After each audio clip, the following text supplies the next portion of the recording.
네, 안녕하세요, 이나님. 간단한 자기소개 부탁드립니다. 네, 안녕하세요. 저는 현재 네덜란드에서 프로덕트 디자이너로 일하고 있는 이나라고 하고요. 이전에는 독일 스타트업에서 한국이랑 네덜란드에서 리모트로 근무하다가 몇 달 전부터는 네덜란드 현지 IT 회사로 이직해서 일하고 있습니다. 네덜란드로 가시게 된 계기가 있으실까요? 일단 제가 예전부터 해외에서 디자이너로 취업하고 싶다는 그런 꿈이 있기도 했어서 타 국가로 워킹홀리데이를 다녀오기도 했었는데요. 그리고 그 이후에도 한국에서도 외국계 스타트업에서 일을 하고 있었어요. 근데 이제 그런 와중에 네덜란드인 남자친구가 있어서 이쪽으로 올 수 있게 됐고, 또 전 직장이 유럽 기반의 스타트업이었기 때문에 한국에서 이제 네덜란드로 가도 문제없이 계속 일을 지속할 수 있었기 때문에 좀 비교적 쉬운 결정이었던 것 같아요. 한국에서 근무하셨던 외국계 기업이 유럽계 스타트업이었다는 말씀이시죠? 네네, 맞아요. 혹시 유럽계 스타트업에서 근무했던 이력이 네덜란드로 이직하는데 좀 도움이 되었을까요? 네, 굉장히 많은 도움이 되었다고 생각을 하는 게 일단은 제가 일했던 회사도 유럽의 회사이긴 했지만 일단은 오피셜한 언어가 영어였기 때문에 그 회사에서 한 3년 정도 일을 하면서 영어로 계속 업무를 많이 진행을 했었고 그리고 이제 프로덕트 자체도 모두 뭐 영어로 다 이루어져 있기 때문에 프로젝트를 설명하는 데 있어서도 훨씬 수월했었던 것 같아요. 이제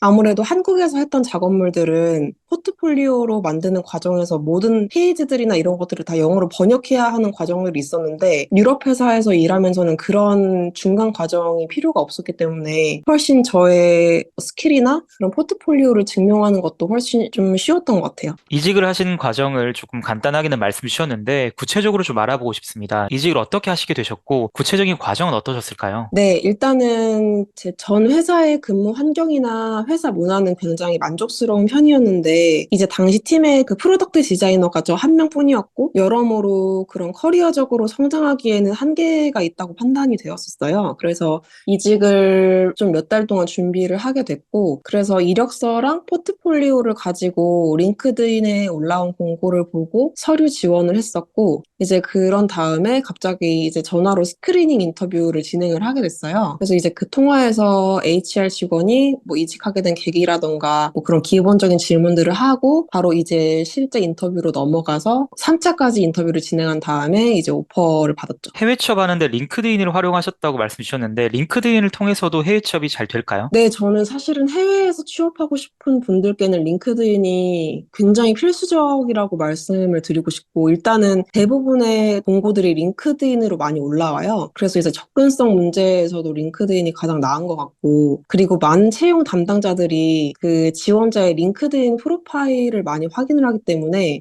이 부분은 굉장히 중요한 요소인 것 같아요. 링크드인 프로필을 만들고 그 루트를 통해서 지원을 하는 게. 그러면은 프로덕트 디자이너로서 링크드인의 이력을 계속해서 업데이트하고 그리고 포트폴리오도 올려두는 게 굉장히 도움이 되겠네요. 네, 저도 그 부분을 굉장히 추천을 드리고 싶고, 저 같은 경우에는 사실 포트폴리오를 공개적으로 올려놓는 게 사실 약간 부담스러워서 이건 사실 좀 개인적인 뭐 그런 생각이긴 한데, 일단은 포트폴리오가 공개적으로 올려져 있어도 좋지만, 그게 아니어도 사실 지원할 때 대부분의 회사들이 포트폴리오 링크를 요구를 하기 때문에, 그렇게 진행을 해도 큰 문제는 없었던 것 같아요. 이제 포트폴리오 얘기가 잠깐 나왔는데 해외 취업을 한 만큼 포트폴리오에 대해서 굉장히 관심이 갑니다. 포트폴리오는 어떻게 준비하셨으며 어떤 내용들을 담으셨을까요? 포트폴리오는 제가 전 직장에서 진행했었던 UI, UX 디자인 작업물이랑 그리고 몇 년 전에 한국에서 사이드 프로젝트로 만들었었던 iOS 앱 디자인을 넣었었어요. 근데 사실 제가 전 회사에서 제가 맡았던 포지션 자체가 프로덕트 디자인보다는 그래픽이나 UI에 좀 더 치중이 되어 있었기 때문에 흔히 프로덕트 디자인 포트폴리오로 자주 사용되는 어떤 정리된 프로세스를 넣는 게 굉장히 까다로웠는데 일단은 그래도 제가 최대한 그 저희가 겪었던 문제점이랑 그것을 디자인으로 해결한 과정 그리고 뭐 중간에 생겼던 디자인 업데이트들을 다 이제 포함을 시켰고 마지막에 저희가 실제로 개발한 디자인 결과물과 함께 유저들의 피드백을 함께 보여줌으로써 좀 스토리텔링을 만들려고 했었던 것 같아요. 그래서 제가 다녔던 전 회사가 B2B 사스 프로덕트를 만드는 곳이었는데 이제 제가 거기서 했던 프로젝트는 유저들에게 구독 서비스로 얻는 수익을 차트를 통해 보여주고 분석해주는 그런 프로덕트에서 이 차트를 저장하기 위해서 필요한 그런 UI 요소들이랑 그 차트 뒤에 깔리는 배경 그래픽도 제가 함께 작업을 했었어요. 그래서 이걸 통해서 유저들이 자신의 차트를 손쉽게 저장을 해서 그 소셜미디어에 공유를 할 수 있도록 해주는 그런 프로젝트였고,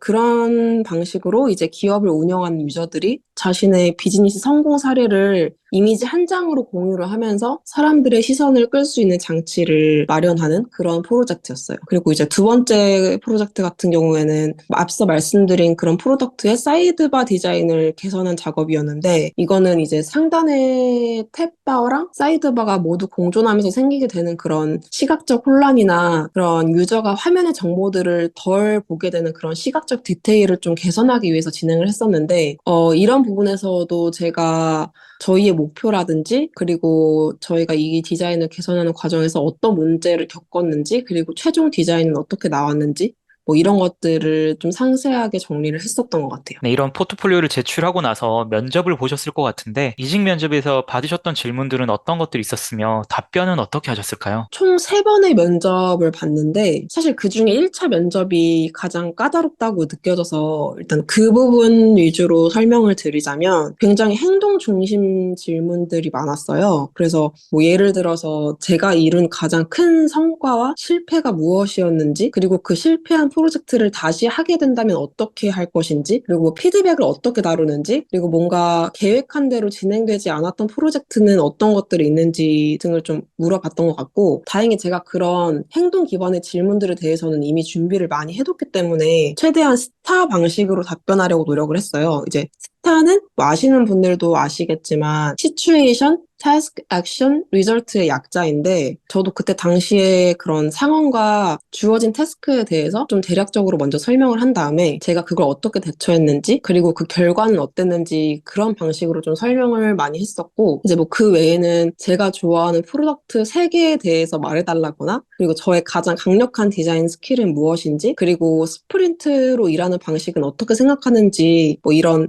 회사 내부의 그런 시스템에 관련된 질문들도 몇 번 받았었고, 그리고 일단은 제가 아직 영어 실력이 부족하기도 하고, 아직 그런 프로덕트 디자이너로서 탄탄한 경력을 많이 쌓은 상태가 아니었기 때문에 굉장히 걱정이 많았어요. 근데 인터뷰 전에 관련 스터디를 통해서 예상 질문들을 적어놓고 피드백도 받으면서 제가 생각할 수 있는 최선의 답변들을 준비해서 많이 연습을 했었던 것 같아요. 그래서 영어가 아주 유창하거나 면접에서 할 말이 많은 경력자분들은 이제 큰 걱정거리가 아니시겠지만, 저는 그 둘 다 해당 사항이 없었기 때문에 좀 사전에 면접 준비를 정말 열심히 했었던 것 같아요. 네, 성공 사례가 아닌 실패 사례를 좀 집요하게 물어봤다는데 좀 의미가 있는 것 같네요. 그래서 해외 취업하시는 분들은 보통 성공 사례 위주로 답변을 많이 준비하시는데 실패 사례도 꼭 하나씩 준비하시는 게 좋을 것 같네요. 네, 맞습니다. 사실 제가 느끼기에는 아무래도 해외 기업 같은 경우에는 제가 잘한 프로젝트도 중요하지만 제가 어떤 실패한 프로젝트를 통해서 어떤 거를 배웠고 이제 다음에는 그걸 어떻게 대처할 것인지에 대해서도 좀 많이 궁금해하는 것 같아요. 네덜란드로 릴로케이션 하셨는데 어려움은 없으셨을까요? 일단은 리로케이션 하는 것 자체는 그렇게 크게 어렵지 않았고, 왜냐면 전 회사가 유럽 회사였기 때문에 뭐 시차 문제라든지 이런 것도 전혀 없었고, 그런데 그거보다는 이제 아무래도 제가 사는 곳이 소도시라서 네덜란드의 대도시보다는 인구도 그렇고 이제 외국인 비율도 굉장히 적어서